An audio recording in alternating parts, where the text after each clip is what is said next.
Bom dia, pessoal, tudo bem? Sejam muito bem-vindos à nossa aventura gastronômica. A gente pegou a estrada e veio aqui para Boulay-Moselle, uma pequena cidadezinha a 1 hora mais ou menos da Alemanha, mas ainda na França, para conhecer como são feitos os tradicionais macarrons, os pais ou avós daqueles que a gente conhece, que são coloridinhos, mas feitos de uma forma totalmente tradicional e artesanal.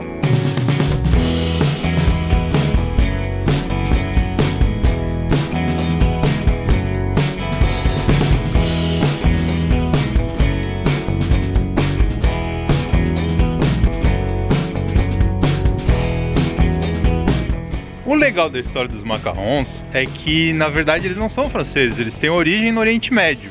Mas antes de chegar na França, eles ainda deram uma passadinha na Itália e alguns dizem que deram uma passadinha na Espanha.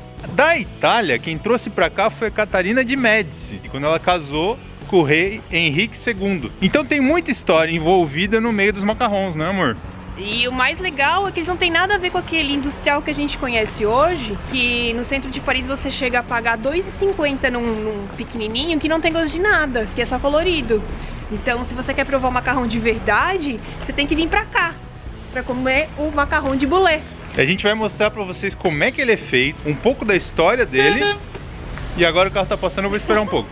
E como vocês sabem que a gente adora fugir de cidade grande, a gente veio parar nessa cidadezinha que deve ter aí uns 2.000, 3.000 habitantes.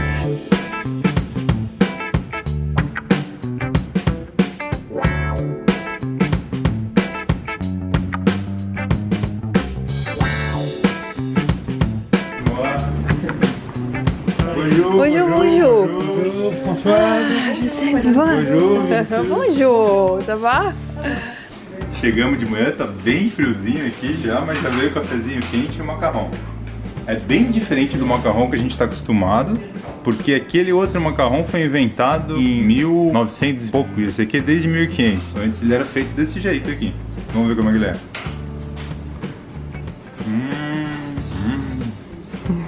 Não tem comparação, gente. Deixa eu ver dentro, Vi. Como ele cresce, né? O sabor dele parece mais um marzipan. Ele não parece o macarrão que a gente tá acostumado. Ele é bem crocante por fora e bem macio por dentro. Meu, muito bom isso aqui.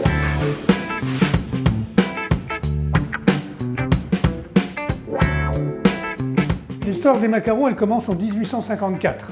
C'était là. C'était un monsieur qui s'appelait Benoît Lazare, qui avait un café à Boulay, et qui a créé des macarons pour faire une spécialité régionale, la spécialité de Boulay. Il l'a transmis à ses enfants, qui l'ont transmis à leurs enfants, 4 générations comme ça. Et les arrière-petits-enfants n'ont pas eu d'enfants. Et ma famille ici, c'était une famille de bouchers. Mon arrière-grand-père, qui est ici, était boucher. Et ma mère venait d'épouser mon père et cherchait un travail, une activité. Et c'est comme ça qu'ils ont décidé de racheter l'affaire des macarons de Boulay et de l'installer dans l'ancienne boucherie, parce que la boucherie avait été arrêtée avec la guerre, quoi. Là, sur la photo, là, on a mis en parallèle les deux. C'est vraiment la même maison, hein, avec mon arrière-grand-père devant sa boucherie, et puis là, le magasin de macarons. Donc 4 générations de Lazare, et moi, je suis la 2e génération de Alexandre. Et la recette, c'est la même. La recette, c'est la même. Il y a 3 ingrédients, hein, c'est vraiment très très simple, c'est de l'amande, du blanc d'œuf et du sucre. Moi, quand j'ai repris l'affaire, j'ai fait le choix de rester artisan, comme elle était toujours. Donc on continue à faire les macarons à la main, à la cuillère. Même si depuis le macaron est devenu à la mode, il y a des macarons maintenant partout, il y a des machines partout pour fabriquer des macarons. Mais nous, on continue à faire une fabrication comme ça, artisanale. Voilà. Et on montre étape par étape. Alors, on travaille à partir d'amandes brutes, comme ça, dans leur peau. C'est très important, parce qu'on pourrait effectivement acheter de la poudre d'amande, bien sûr, on pourrait même acheter de la pâte d'amande. On pourrait acheter des amandes émondées, épluchées, mais on préfère travailler à partir d'amandes brutes pour garder toute la saveur du produit. Donc on épluche les amandes nous-mêmes pour faire les macarons. Donc le premier travail, c'est d'éplucher, d'émonder les amandes. Alors comment on fait pour émonder des amandes? Avec l'eau? Avec de l'eau, on les met dans l'eau bouillante. Quand l'eau bout, on les égoutte, et après, on utilise cette machine-là. On met les amandes bouillantes dedans. Les amandes sont secouées. Et après, là, il y a un ventilateur. Le ventilateur est réglé de telle manière que le plus léger, la peau part d'un côté, et le plus lourd, le fruit part de l'autre. C'est comme ça qu'on trie les amandes, quoi. Une fois qu'on a épluché les amandes, on va fabriquer la pâte, fabriquer une pâte d'amande. Voilà. C'est ici qu'on fabrique la pâte d'amande, avec cette machine-là, qui est aussi une très très vieille machine qui date d'avant-guerre. Donc ce sont 2 rouleaux en granit. Hein, et on règle l'écartement des rouleaux avec la manivelle. Et par passage successif dans cette machine-là, on va broyer le mélange amande, sucre, blanc d'œuf pour obtenir la pâte fine qu'on utilise après. Ah, ici, je mets déjà le blanc d'œuf. Voilà, c'est ici qu'on met le blanc d'œuf. Alors d'abord, il y a un premier passage amande-sucre, un deuxième passage amande-sucre, blanc d'œuf, un troisième passage pour encore plus fin, et en tout, il y a 4 passages, de plus en plus fins.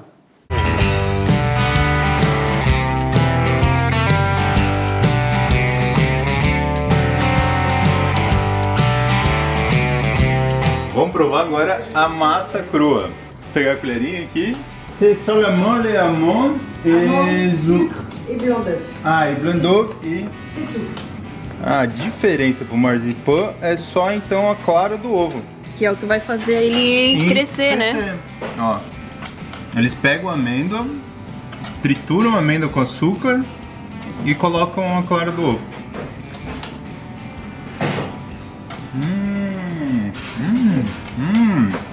Meu, muito bom isso aqui, gente. C'est nickel. Nickel chrome.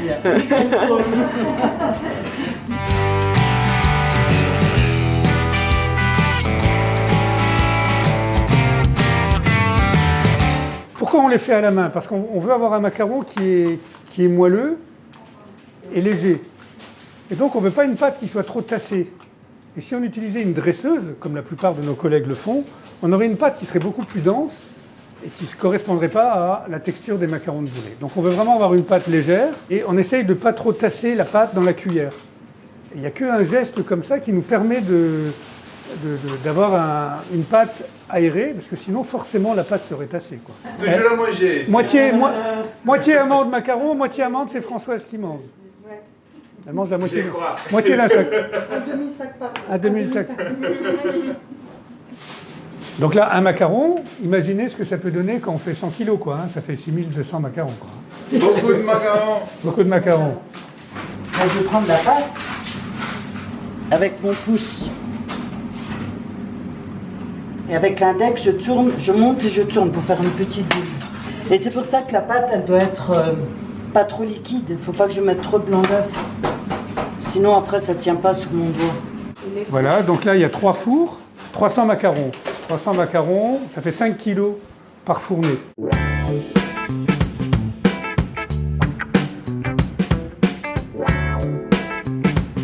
Estamos levando uma sacolinha para casa, o macarrão de boulet. A gente adorou conhecer a história do Jacques e de toda a sua família e ver como é a produção dos verdadeiros macarrons.